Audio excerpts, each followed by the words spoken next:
As a recovering history teacher, I still think of history a lot and read popular history.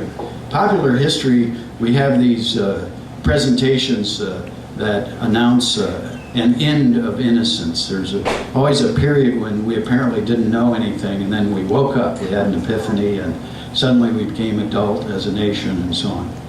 The end of innocence.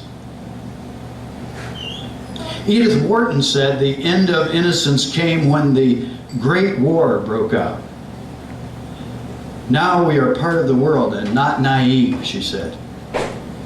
In our own time, the end of innocence came when we discovered we were fighting on the wrong side in the deep jungles of the East.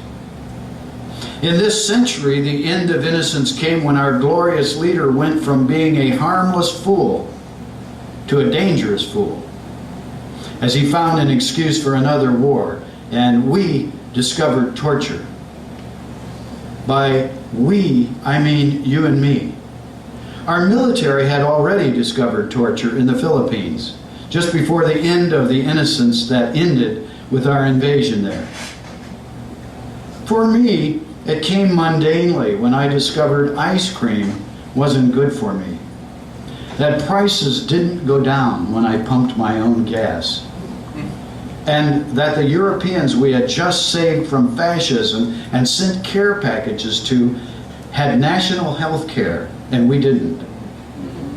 Of course, the real end of innocence came when 3 Spanish ships arrived south of here, bringing civilization to the tribes who built great mound complexes and mighty cities with running water and writing.